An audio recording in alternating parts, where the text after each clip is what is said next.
28 मई 2023 को नए संसद भवन के उद्घाटन पर लोकसभा अध्यक्ष ने ये कहा, मेरा माननीय सांसद मित्रों से अनुरोध है, हम संसद में जब नए भवन में प्रवेश करें तो नए संकल्प के साथ प्रवेश करें। हम लोकतंत्र की अच्छी परंपराओं को आगे बढ़ाएं। हम संसदीय अनुशासन, मर्यादा और गरिमा के नए मानदंड स्थापित करें। इसके बाद उन्होंने 19 सितंबर 2023 को नए संसद भवन के सत्र में अपनी शुरुआती टिप्पणी में यह कहा, हम संसद की उच्च मर्यादा और उत्कृष्टता कायम करें, चर्चा संवाद की श्रेष्ठ परंपराओं को स्थापित करें। हम सदन में शालीनता और मर्यादा से अपने विचारों को रखें। सहमति असहमति लोकतंत्र का मूल मंत्र है, हम उसे गरिमा के साथ व्यक्त करें। इसके बाद नए संसद भवन में प्रधानमंत्री ने अपने भाषण में कहा कि देश हमें देखता है, अब संसद में हमारा व्यवहार तय करेगा कि कौन यहां यानी सत्ता पक्ष में बैठने के लिए व्यवहार करता है और कौन वहां यानी विपक्ष में बैठने के लिए। जो वहीं बैठे रहना चाहता है और जो यहां आना चाहता है, दोनों के व्यवहारों का फर्क आने वाले दिनों में देश देखेगा। और फिर ये हुआ।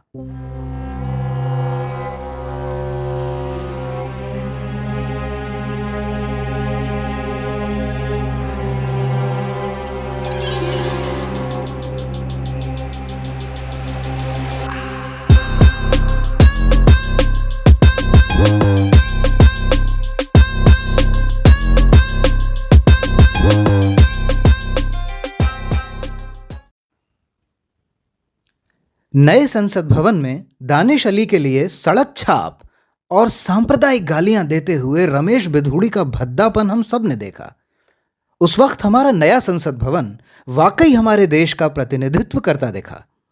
वो उस वक्त हमारे देश का एक मिनिएचर जैसा ही था, क्योंकि जिस वक्त रमेश बिधूड़ी गंदी गालियों की बौछार कर रहे थे, तब वहां कुछ लोग हंस हंस कर मजे ले रहे थे। कुछ लोगों को गालियों से कोई फर्क ही नहीं पड़ रहा था और उनका सिर सिर्फ हिल रहा था। और कुछ थोड़े से लोग गालियों से आहत थे, दुखी थे, नाराज थे। लेकिन यह सब तो हम देख ही चुके हैं, तो आज हम इसकी बात नहीं करेंगे। हम सिर्फ ये देखेंगे कि बाकी सांसदों के अमर्यादित व्यवहार के लिए सजा और रमेश बिधूड़ी के लिए नरमी क्यों। बाकी सांसदों से हमारा मतलब इनसे नहीं, क्योंकि इनका सस्पेंशन हुआ था राज्यसभा से। कुछ दिनों पहले लोकसभा से सस्पेंड होने वाले 4 सांसद हैं ये: B Manickam Tagore, T N. Prathapan, S. Jothimani और राम्या हरिदास। पिछले साल लोकसभा के मॉनसून सत्र में इन 4 सांसदों ने महंगाई को लेकर संसद भवन के अंदर जोरदार विरोध प्रदर्शन किया था। इनके हाथों में तख्तियां थीं और ये नारे लगा रहे थे, जिसके चलते लोकसभा अध्यक्ष ने शाम 3 बजे इन्हें महंगाई के मुद्दे पर बहस करने का निमंत्रण दिया, जिसे अनसुना करते हुए ये लोग प्रदर्शन करते रहे। आखिरकार लोकसभा अध्यक्ष ने इन्हें शेष सत्र के लिए निलंबित कर दिया। जाहिर है कि इन 4 सांसदों के मुकाबले रमेश बिधूड़ी का व्यवहार काफी सड़क छाप, सांप्रदायिक, नफरती और संविधान की जड़ें हिला देने वाला था। फिर रमेश बिधूड़ी का निलंबन क्यों नहीं? क्योंकि कोई था जो रमेश बिधूड़ी को तत्काल कार्यवाही से बचाता रहा, और वो है ये किताब, rules of procedure and conduct of business in Lok Sabha. ये वो किताब है जो लोकसभा में संसदीय प्रक्रियाएं और संसदीय आचरण के नियम बताती है। इसी किताब के रूल नंबर 374 में लिखा है कि आवश्यकता पड़ने पर अध्यक्ष किसी ऐसे सदस्य का नाम ले सकता है जो अध्यक्ष पीठ की उपेक्षा कर रहा हो या जो हठपूर्वक और जानबूझकर सभा के कार्य में बाधा डालकर सभा के नियमों का दुरुपयोग कर रहा हो। 374(2) कहता है कि यदि किसी सदस्य का अध्यक्ष द्वारा इस तरह नाम लिया जाए तो अध्यक्ष द्वारा प्रस्ताव किए जाने पर तुरंत यह प्रश्न रखा जाएगा कि सदस्य को सत्र के बचे हुए काल तक सेवा से निलंबित किया जाए। और ऐसा ही उन 4 सांसदों के साथ हुआ। अब इस नियम यानी रूल नंबर 374 के आधार पर गौरतलब है कि रमेश बिधूड़ी न तो हठपूर्वक और जानबूझकर सभा के कार्य में बाधा डाल रहे थे और न ही अध्यक्ष महोदय के किसी आदेश की उपेक्षा कर रहे थे। यानी संसदीय कानून की दृष्टि से शायद रमेश बिधूड़ी रूल नंबर 374 में फिट नहीं बैठते, क्योंकि वो तो भाषण दे रहे थे और बाधा डाल रहे थे दानिश अली। इसके अलावा एक रूल नंबर 374 ए भी है, जो कहता है कि यदि कोई अध्यक्ष के आसन के निकट आकर या सभा में नारे लगाकर या किसी अन्य प्रकार से कार्यवाही में बाधा डालता है तो भी उसका स्वतः निलंबन हो सकता है। अब रमेश बिधूड़ी न तो नारे ही लगा रहे थे और न अध्यक्ष के आसन के पास जाकर प्लेकार्ड्स दिखा रहे थे, तो रूल नंबर 374 ए में भी वो फिट नहीं बैठते। अब एक नियम संख्या 373 भी है, जहां सीधा सीधा कहा गया है कि अगर किसी सदस्य का व्यवहार अव्यवस्थापूर्ण है तो उसे तुरंत संसद से बाहर चले जाने का निर्देश दिया जा सकेगा। इस नियम के संबंध में ध्यान रखना जरूरी है कि जिस वक्त बिधूड़ी दानिश अली को गालियां दे रहे थे, उस वक्त स्पीकर चेयर पर थे केरल से आए कांग्रेस के सांसद कोडिकुन्नील सुरेश।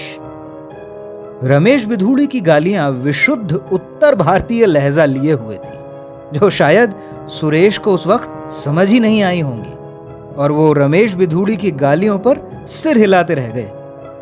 उन्होंने अपने बयान में कहा भी कि भवन में अनुवाद की व्यवस्था ठीक नहीं थी और उस वक्त संसद विरोध में भड़क रहा था, इसलिए मैं रमेश बिधूड़ी के कथन का सही अर्थ न समझ सका। तो इस तरह से रमेश बिधूड़ी चुपचाप नियम संख्या 373 से भी निकल भागे। 373, 374 और 374 ए इस किताब में सांसद के निलंबन से संबंधित यही 3 नियम हैं। इन 3 में से 2 में तो रमेश बिधूड़ी फिट नहीं बैठे और एक में उनकी शुद्ध उत्तर भारतीय गालियां उन्हें बचा ले गईं। अब सोचिए, यही गालियां अगर बिधूड़ी संसद के बाहर दे रहे होते तो क्या होता? उन पर मानहानि का केस हो सकता था, धार्मिक भावनाएं आहत करने का केस हो सकता था, धमकी देने का आपराधिक मामला भी दर्ज किया जा सकता था। लेकिन यह सब हुआ क्यों नहीं? क्या फिर कोई है जो उन्हें बचा रहा था? जी हां, एक और किताब, और वो है ये भारत का संविधान। संविधान में आर्टिकल 105(2) कहता है कि संसद में या उसकी किसी समिति में संसद के किसी सदस्य द्वारा कही गई किसी बात या दिए गए किसी मत के संबंध में उसके विरुद्ध किसी न्यायालय में कोई कार्यवाही नहीं की जाएगी। यानी बिधूड़ी पर न्यायालय भी कुछ करने में असमर्थ है।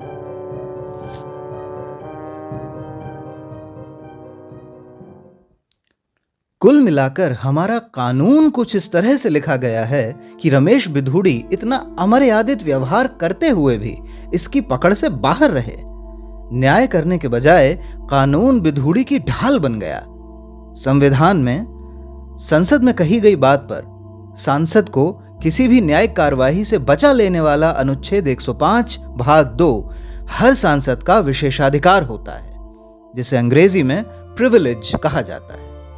गौरतलब है कि संसद में एक प्रिविलेजेस कमेटी होती है जो सांसद के आचरण की गंभीरता को देखते हुए निर्णय लेती है कि उसे विशेषाधिकार मिलने चाहिए या नहीं। और इस किताब के रूल नंबर 227 के अनुसार लोकसभा अध्यक्ष किसी के द्वारा उठाए गए प्रश्न के आधार पर विशेषाधिकार समिति को जांच के लिए मामले सौंप सकता है।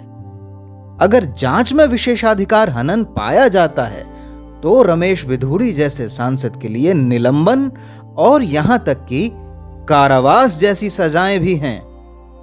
सब जानते हुए ही दानिश अली ने रूल नंबर 373, 374 या 374A का जिक्र किया ही नहीं।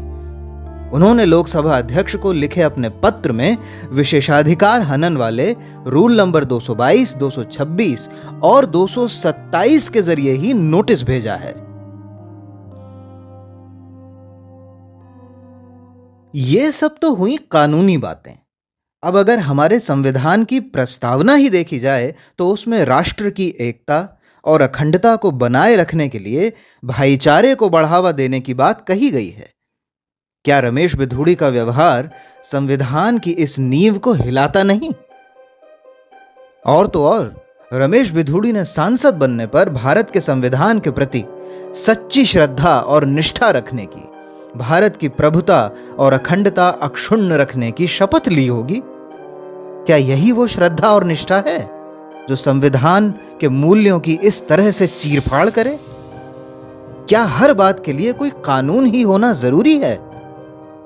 पिछले दिनों मंत्री पीयूष गोयल ने बिहार राज्य के बारे में आपत्तिजनक टिप्पणी की थी, लेकिन बाद में अपना बयान वापस ले लिया था।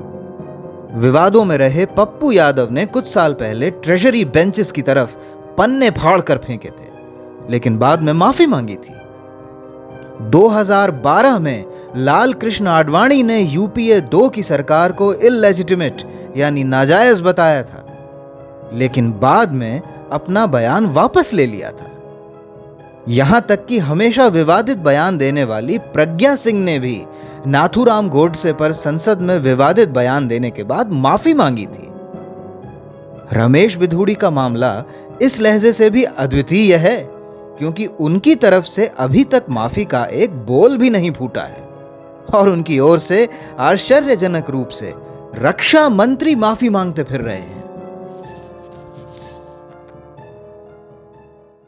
हमारे देश में इस बात का बहुत ध्यान रखा जाता है कि भारत और उसकी लोकतांत्रिक संस्थाएं बदनाम न हों। सन 1976 में चलें तो उस वक्त सुब्रमण्यम स्वामी ने अमेरिकन और इंग्लिश अखबारों में तत्कालीन भारत सरकार के खिलाफ इंटरव्यूज दिए थे। तब उन्हें भारत को बदनाम करने के जुर्म में राज्यसभा से निष्कासित कर दिया गया था। ऐसे मामलों को प्रेसिडेंट बनाते हुए ही पिछले दिनों सांसद राहुल गांधी को काफी निंदा झेलनी पड़ी थी क्योंकि उन्होंने विदेश जाकर भारत में लोकतांत्रिक संस्थाओं पर भारत सरकार के हमले की बात कही थी। अब रमेश बिधूड़ी के मामले में विदेशी मीडिया में आई ये खबरें देखिए।